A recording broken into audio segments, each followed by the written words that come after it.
Boa noite, meus irmãos. Agradeço meu pai, que ele já avisou vocês qual é o texto. Então, todo mundo já abriu enquanto ele estava falando aqui. E isso adianta a minha vida, porque uma coisa que ele está muito preocupado é com o tempo.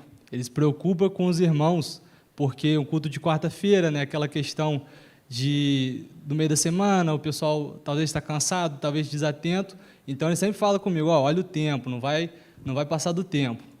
Então, ele já fez a introdução para mim, né? A gente já está sabendo que o texto é o Salmo 2.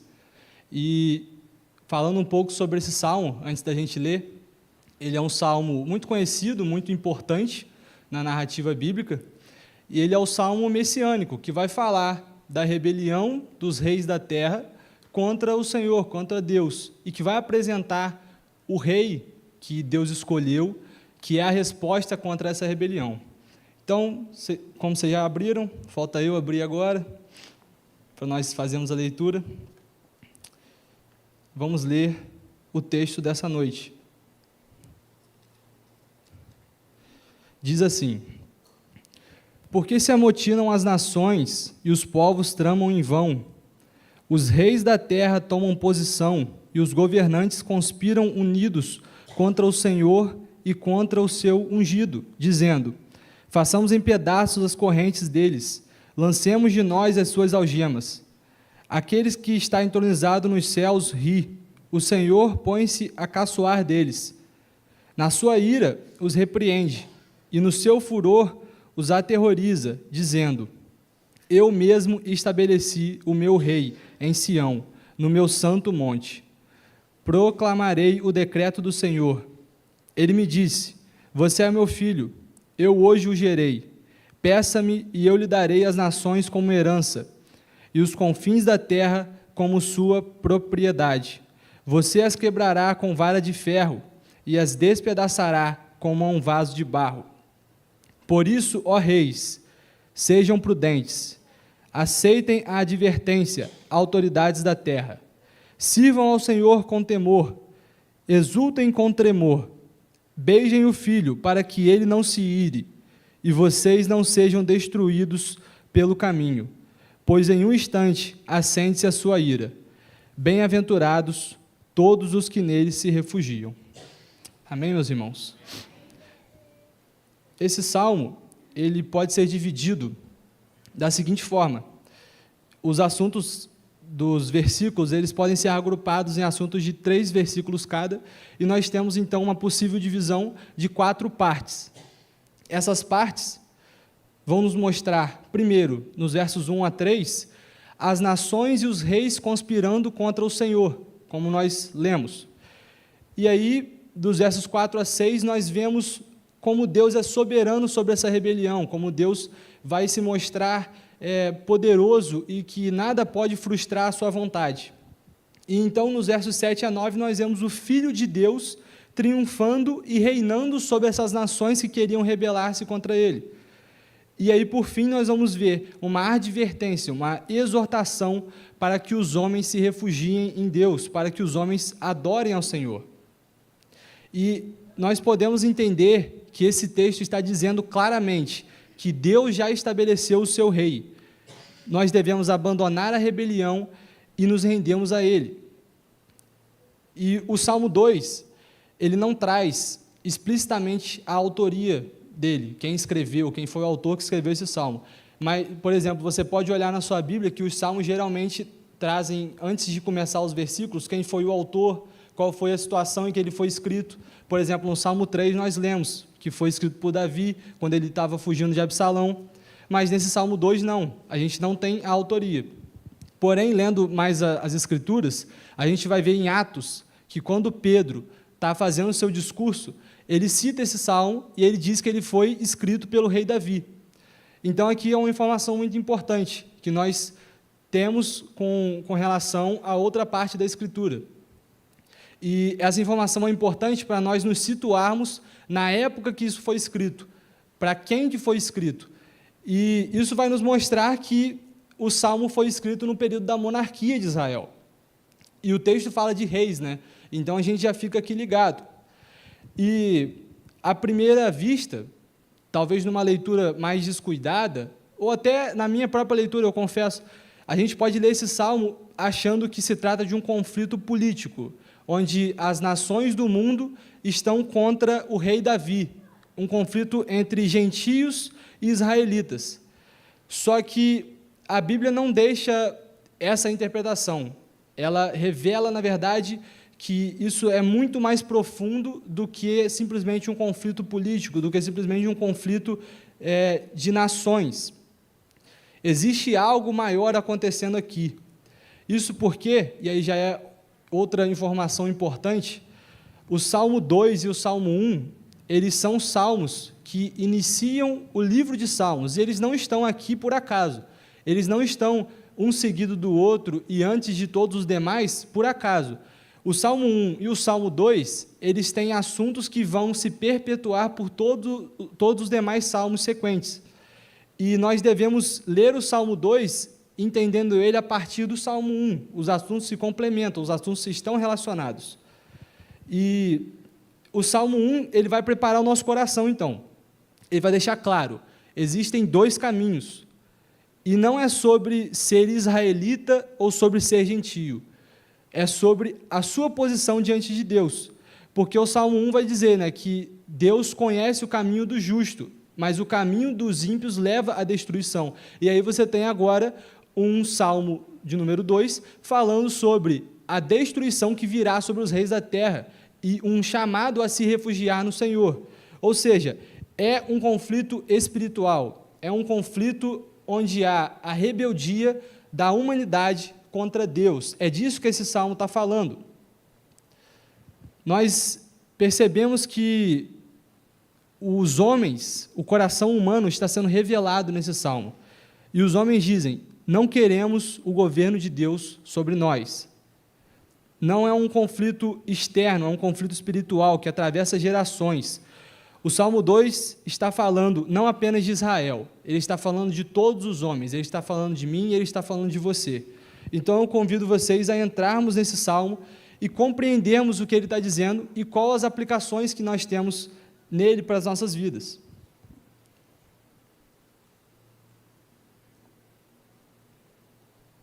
Como eu disse, a primeira parte do salmo vai mostrar a rebeldia humana contra Deus. Nós vamos ver a rebelião dos reis da terra e dos governantes contra o Senhor. O salmista vai falar de um motim das nações, ou seja, uma rebelião, um ajuntamento para se voltar contra Deus. E ele revela o coração de todos os homens, porque todos os homens pecaram. Ele não está falando aqui só de reis e autoridades, ele está falando do coração de cada um. Todos nós pecamos, todos nós nascemos inimigos de Deus, nascemos odiando a Deus, essa é a verdade. Nós não amamos a Deus naturalmente, nós o rejeitamos. O homem ouve a lei de Deus, sabe do seu pecado, sabe que ela o condena e ele a rejeita. Ele não quer ouvir sobre a lei de Deus, ele quer, na verdade, estabelecer a sua própria moralidade. Deus diz o que é certo e errado, e o homem quer negar isso e afirmar ele mesmo o que é certo e errado. E, como eu disse, né, por mais que seja escrito pelo rei de Israel, isso não anula a responsabilidade dos reis de Israel. Porque nós vamos ler, por exemplo, a igreja está lendo, no grupo da leitura, o livro de Reis. A gente acabou de passar pelos livros de Reis, 1º e 2º Reis. E a gente vê nesses livros que os reis de Judá e os reis de Israel, alguns deles também foram reis que se rebelaram contra o Senhor, que quiseram fazer esse motim contra Deus, justamente porque eles não andaram no caminho do justo, mas eles andaram no caminho do ímpio, que levou Israel à destruição. Então isso aqui é contra todos os homens que pecam, que estão contra Deus. E esse salmo também vai falar, né, da figura de querer quebrar as correntes de Deus. Os homens falam nesses primeiros versículos que eles querem quebrar as correntes, querem se desfazer das algemas. E essas figuras elas vão mostrar para a gente duas coisas. Primeiro, elas vão nos revelar o modo como os homens veem a Deus, como eles enxergam o Senhor, e, em segundo lugar, a tentativa da humanidade de apagar o Senhor da história, de apagar Deus da realidade. Então, a primeira aplicação, a primeira observação que a gente tem é que os homens veem a Deus como um tirano. O homem caído, que ainda não se arrependeu dos seus pecados, ele olha para Deus e vê alguém que quer tirar a sua felicidade, que quer fazer com que ele não peque mais. E o homem caído acha isso ruim, porque ele odeia a vontade de Deus e ele deseja fazer a sua própria vontade. Ele deseja pecar livremente, sem ter quem o condene. E por isso, o mundo, os homens, acham a pregação da Bíblia insuportável. Por isso, até para nós é difícil ouvir a pregação verdadeira das Escrituras, porque ela condena o nosso pecado.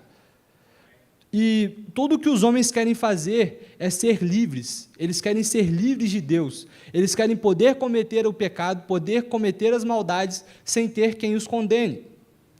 E mesmo que os governantes e os reis da terra façam leis que permitam o pecado, eles sabem, no fundo das almas deles, que o justo juiz se desagrada disso, e ele condena os seus atos imorais. E então essa é a forma como os homens enxergam Deus. Eles querem quebrar as algemas dele, querem se desfazer de Deus, desfazer o elo que liga eles ao Senhor. E aí a outra consequência é que eles vão tentar matar Deus, por mais cômica que essa frase possa ser. A gente tem um filósofo famoso, o Nietzsche, ele disse que, uma frase famosa dele é: Deus está morto. E essa frase, ela representa as correntes filosóficas da era moderna que tentam matar Deus. A gente tem o ateísmo, o evolucionismo, a gente tem o humanismo e o relativismo como pensamentos que tentam dizer que não existe Deus, que não existe certo e errado, que não existe verdade absoluta. E as consequências desse pensamento são que você vai poder fazer o que bem entender e ninguém vai te condenar por isso. Afinal, não existe pecado se não existe Deus. É isso que a figura que Davi está passando nesse salmo para a gente representa, dos homens tentando se desfazer de Deus, tentando acabar com Deus. Essa é a rebelião da humanidade. Mas aí eu pergunto para vocês, Nietzsche falou, Deus está morto. E onde que Nietzsche está hoje? Se não morto, dentro de um caixão. Essa é a resposta que Deus dá ao homem. O homem que tenta, de forma desesperada, se rebelar contra ele. A consequência do pecado é a morte. E quem morreu, na verdade, foi o homem. E Deus continua vivo. O Salmo vai dizer, né, que Deus olha para essa rebelião e ri, e zomba. O fato de Nietzsche estar morto e dizer que Deus está morto é uma forma de Deus zombar dele, porque essa rebelião, ela não funciona contra o Senhor. Então, nós vamos ver agora a segunda parte, que mostra como Deus é soberano sobre essa rebelião, e essa parte ela vai nos encorajar a não temer a maldade no mundo, a não temer a injustiça, a olhar para o pecado, olhar para a maldade que nós vemos na humanidade e saber que Deus está no controle, que Ele reina soberano, que Ele observa os homens e Ele vai dar uma resposta para os homens. Ele vai nos mostrar, nesse salmo, qual é a resposta de Deus à rebelião humana. Nós temos, então, um rei soberano que vai fazer a sua vontade prevalecer, que vai triunfar sobre o motim, a rebelião da humanidade. Um Deus bom e justo, que conhece o caminho do justo, mas vai trazer destruição sobre o caminho do ímpio, como diz o Salmo 1. E Deus então coloca o seu cetro de justiça sobre a conspiração dos homens. O Salmo diz que Ele os aterroriza em sua ira, Ele os aterroriza e vai os condenar. Ele condena a rebelião que os homens tentam inutilmente contra Deus. Ele olha, por exemplo, para a Torre de Babel, onde os homens estão lá desobedecendo uma ordem direta do Criador de se espalhar pela terra, e eles estão então tentando fazer uma torre para que o seu próprio nome seja glorificado ao invés do nome do Senhor, e ele simplesmente confunde a língua deles e acabou, eles não têm o que fazer. Então, dessa forma, Deus está zombando dos homens. Ele olha para o faraó, que está tentando matar os bebês israelitas para impedir que o povo de Israel crescesse, para impedir que de fato, é uma obra que foi a serpente que agiu por trás do faraó para impedir que a semente da mulher viesse por meio do povo de Israel. E o que Deus faz? Ele coloca um bebê israelita dentro do palácio do faraó. Ele zomba da rebelião dos homens dessa forma. E aí o versículo 6, eu peço que os irmãos leiam comigo, ele vai mostrar a resposta definitiva e mais clara possível do Senhor contra essa maldade, contra essa rebelião humana. Olha o que ele vai dizer: eu mesmo estabeleci o meu rei em Sião, no meu santo monte. Então aqui a gente tem uma boa notícia. Vamos entender melhor o que essa frase quer dizer. Uma resposta contra toda a maldade e pecado dos homens. E qual é ela? Deus estabeleceu o seu rei. E ele é rei em Sião, o Monte Santo, o Monte de Jerusalém. O Monte Sião foi o monte onde a cidade de Jerusalém foi construída. Jerusalém era a cidade dos reis de Judá. E também aqui nós vemos que é a cidade do rei que Deus estabeleceu. E sobre o que essa frase está falando? Essa frase, irmãos, ela fala sobre a promessa que Deus fez a Davi, de que a família dele, os filhos dele, não deixariam de reinar sobre Israel, que eles sempre teriam um descendente reinando, que o reinado dele seria eterno. Vamos entender um pouco melhor essa promessa, para que nós possamos entender por que Deus está falando sobre esse rei ungido aqui. Como eu disse no início, o Salmo não fala contra os reis que vão contra a sua vontade. O Salmo fala contra os reis que vão contra a sua vontade, que tentam trilhar o caminho dos ímpios, não o caminho conhecido pelo Senhor. E aqui a promessa feita a Davi, ela é o fio condutor dessa fala de Deus. É uma promessa de 2 Samuel capítulo 7, onde Deus diz para Davi que o filho dele seria o rei eterno, que o filho de Davi, ele fala assim, os descendentes de Davi, os reis que viriam da linhagem de Davi, eles teriam um reinado eterno, que Davi nunca deixaria de reinar por meio da sua linhagem. É claro que a interpretação primordial é que isso está falando de Salomão, do filho biológico de Davi. Só que nós vemos que Salomão, ele não teria o reino eterno ainda. Salomão morreu e deixou de reinar. E isso por quê? Por causa da condição da promessa. Nós vemos em 1 Reis, capítulo 9, do verso 4 ao 7, uma condição para que essa promessa fosse cumprida. Então Deus está dizendo assim, olha só, os seus filhos vão reinar eternamente, mas vocês precisam cumprir uma condição. E qual é essa condição?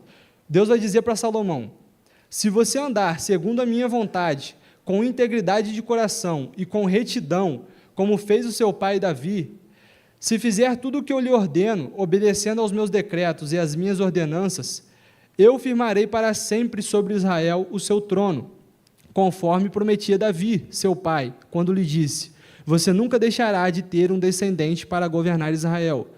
Mas, se vocês ou seus filhos se afastarem de mim e não obedecerem aos mandamentos e aos decretos que eu lhes dei, e prestarem culto a outros deuses e adorá-los, desarraigarei Israel da terra que lhes dei e lançarei para longe da minha presença este templo que consagrei ao meu nome.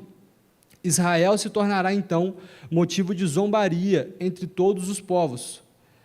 E nós vemos, irmãos, na história do próprio Salomão e na história dos reis de Israel, que eles não conseguiram cumprir essa promessa, essa condição. Eles não conseguiram ser fiéis à promessa que Deus havia feito. E no fim, também vai ser dito que Judá não guardou os mandamentos do Senhor, ou seja, os filhos de Davi, os reis que sucederam Salomão, não guardaram os mandamentos do Senhor. Fica evidente que eles não foram capazes de manter a fidelidade a Deus. E aí, por um momento, parecia que essa promessa falharia. Por um momento, parecia que Deus não iria cumprir a sua promessa e que Davi não teria um filho no trono que reinaria eternamente. Mas aí eu chamo a atenção de vocês. Deus disse assim, no verso 6, eu estabeleci. Ele fala, eu estabeleci. Ou seja, Deus estabeleceu o seu rei em Sião. E se ele estabeleceu o ato de escolher esse rei e de mantê-lo, é totalmente de Deus e não depende do homem. E os profetas vão falar mais à frente, após o livro de 1ª e 2ª Reis, nós vamos ler nos profetas que o ramo da família de Davi brotaria novamente, que viria um rei da linhagem de Davi que reinaria eternamente e cumpriria essa promessa que Deus fez para Davi aqui. E esse rei, ele reinaria em justiça e equidade, ele reinaria em retidão, ou seja, ele cumpriria o acordo, ele cumpriria as condições para essa promessa acontecer. Nós vemos que tem uma condição para os reis, e se essa promessa não fosse cumprida, qual resposta Deus daria à rebelião dos homens? Qual seria a resposta para o mal do mundo, para o pecado? Se alguém não cumprisse isso, nós ficaríamos sem resposta, o mal reinaria e venceria, e a rebelião contra Deus iria funcionar. Mas então esse rei justo, que anda no caminho do Senhor, de acordo com o Salmo 1, ele é predito pelos profetas, e ele vem, é Cristo, e ele redefine a história. Ele triunfa sobre os rebeldes da terra, como o Salmo 2 aponta. E aí Deus estabelece esse rei em Sião, na cidade de Jerusalém. Nós temos aqui a resposta contra o mal no mundo. Eu estabeleci o meu rei em Sião. Essa é a resposta contra a rebelião humana contra Deus, que começa lá no Éden, quando os homens falharam em obedecer a Deus, e então a serpente que tentou os homens começa, ao longo da história da Bíblia, incitando essa rebelião contra o Senhor. E ela fez de tudo, a serpente fez de tudo para que o descendente da mulher que foi prometido lá em Gênesis, Deus disse que viria um descendente que pisaria a cabeça da serpente, a serpente faz então de tudo para impedir que esse descendente chegue. O pecado tinha tudo para estragar o plano de Deus, mas Deus foi fiel e não abandonou o seu povo. Ele diz: eu estabeleci o meu rei em Sião, e essa é a resposta que ele está dando contra o mal. A esperança contra o mal do coração humano é o rei ungido de Sião. E vamos ver adiante as implicações dessa resposta. A terceira parte vai nos mostrar que o Filho de Deus irá reinar. E nessa sessão, quem assume a fala é esse rei ungido, que está sendo mostrado aqui. A gente não deve pensar que é Davi que está falando, proclamarei o decreto do Senhor, porque quem está dizendo isso está dizendo que Deus o chamou de filho. E a promessa de Deus a Davi diz exatamente isso, que o rei que viria seria chamado por Deus de filho e chamaria Deus de pai. Ele teria uma relação paternal com Deus. E o que Deus diz para esse filho? Eu hoje te gerei. Então nós temos aqui que esse rei ungido, que reinaria eternamente, ele é um filho legítimo de Deus, ele é gerado por Deus. E, irmãos, isso é maravilhoso demais para nós, porque nós temos lá no Antigo Testamento, vários anos antes de Jesus vir, algo extremamente claro sobre Cristo, dizendo que o Messias, o rei ungido, seria diretamente filho de Deus. E os judeus não perceberam isso, mas nós, tendo a fé em Cristo, nós podemos perceber as promessas que haviam sobre ele no Antigo Testamento. E essa é uma promessa muito clara, a de que ele seria filho de Deus. E o que Deus vai dizer para o seu filho? Pede-me e te darei as nações como herança, os confins da terra como sua propriedade. Ele recebe então um reinado sobre os reis da terra. E isso vai nos fazer voltar à figura no começo do Salmo, né? Os reis rebeldes querendo dominar o Senhor, querendo se rebelar contra ele. E aí aqui Deus contrapõe, mostrando o rei que ele estabelece e que vai derrotar todos esses reis, que vai reinar sobre todos eles. A ação desse rei é governar com vara de ferro e despedaçar as nações como um vaso de barro. Ou seja, o texto está dizendo que o rei de Sião, ele reinaria sobre o mundo todo com poder e glória, e ele traria juízo. Essa é a figura, despedaçar as nações como um vaso de barro. Ele destruiria aqueles que estão se rebelando contra Deus, contra o Senhor e contra o próprio rei. E aqui o Salmo entra num ponto interessante. Nós vamos ler nos próximos versículos, nós vamos ler na última parte desse Salmo, uma aplicação. uma exortação de graça. Nós vamos ler o seguinte, o Salmo vai dizer: por isso, sejam prudentes, ó reis da terra, adorem ao Senhor, exultem nele com temor e tremor, beijem o Filho para que ele não se ire. Então, o que isso está dizendo para nós? Há um chamado aqui contra toda a rebeldia humana, um chamado de graça.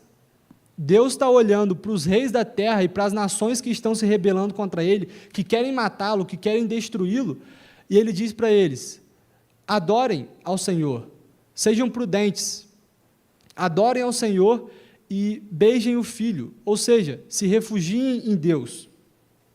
É como se fosse a voz lá de Provérbios, da sabedoria, dizendo: venham comer a minha comida e beber o vinho que preparei. Deixem a insensatez e vocês terão vida. Andem pelo caminho do entendimento. Há um chamado para as ovelhas perdidas do Senhor aqui. Ele está dizendo: filho, abandone o seu mau caminho. Se arrependa desse pecado. Venha a mim, porque você vai ser perdoado. O caminho da insensatez é mau, ele está te conduzindo à morte, ele vai te conduzir à destruição. O rei, que já foi estabelecido, ele vai destruir todos aqueles que se rebelarem.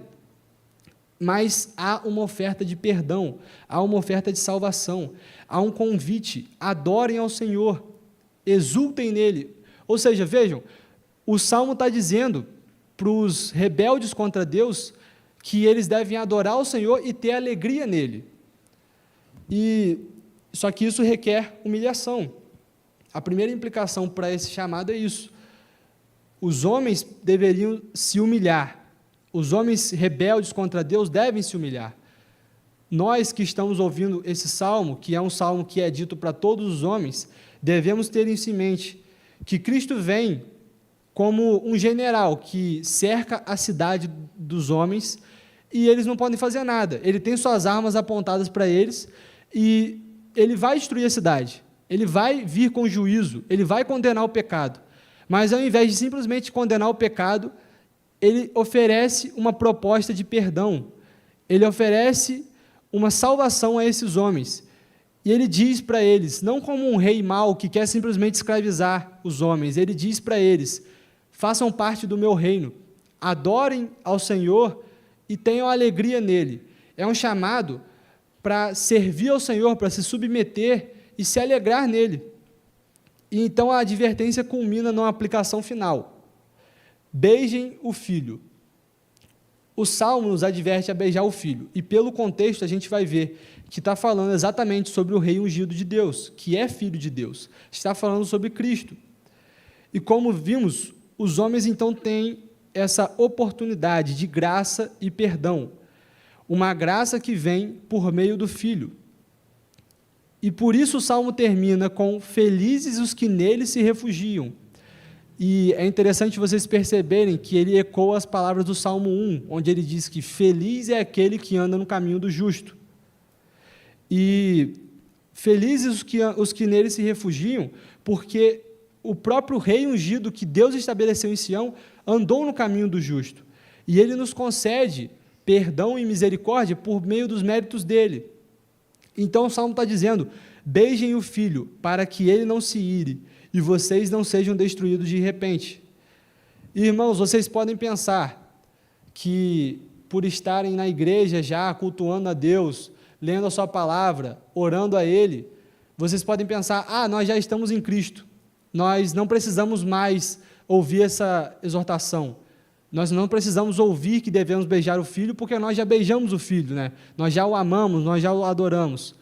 Mas percebam que muitas pessoas vão beijar o Filho, assim como Judas fez. Judas beijou Cristo, ele deu um beijo nele, que foi um beijo de traição, foi um beijo que trocou o Filho de Deus pelo prazer carnal das 30 moedas de prata. E muitas pessoas vão fazer isso, vão beijar o Filho, trocando ele pelos prazeres desse mundo, pelo que o mundo oferece. Então fica aqui a nossa exortação, que nós não nos comportemos como Judas, que caminhou com Jesus até o fim e no final traiu ele. e no final revelou o seu coração falso diante dele, um coração que não o amava, que não reconhecia a sua bondade, que beijou o filho de forma traidora, de forma hipócrita. Então, crianças, beijem o filho, ou seja, obedeçam aos seus pais. Jovens, beijem o filho, resistam às tentações do mundo, resistam às pressões. Homens, beijem o filho, honrem as suas famílias, sejam fiéis às suas esposas, tratem-nas conforme o Senhor manda. Mulheres, beijem o filho, submetam-se aos seus maridos, sejam auxílio para eles. Que nós possamos, irmãos, beijar o filho e nos apegarmos a ele, porque ele nos dá a oportunidade de vivermos de acordo com esse caminho do justo, com esse caminho que é feliz. E por isso felizes são aqueles que se refugiam no Filho.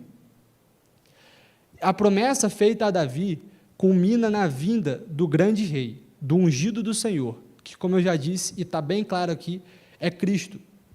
Ele veio, morreu, cumpriu as profecias e ressuscitou.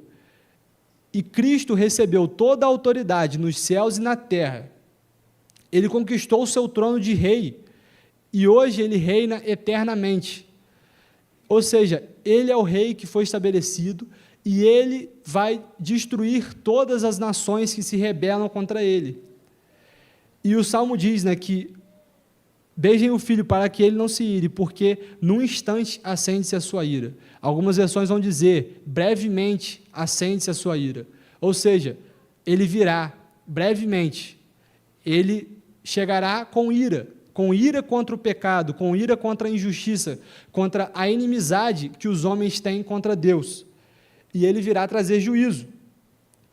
Mas ele oferece perdão. No dia de hoje, ele oferece graça. Ele oferece um convite para que nós façamos parte do seu reino.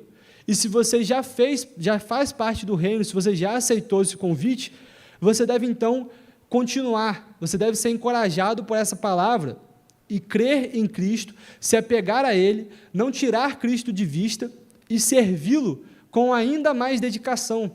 Seja um bom servo desse rei que deu a vida por você e que está te oferecendo aqui perdão e graça, que está te oferecendo força para caminhar segundo a vontade dEle, para adorá-lo, para estar na presença dEle e ter alegria nessa presença.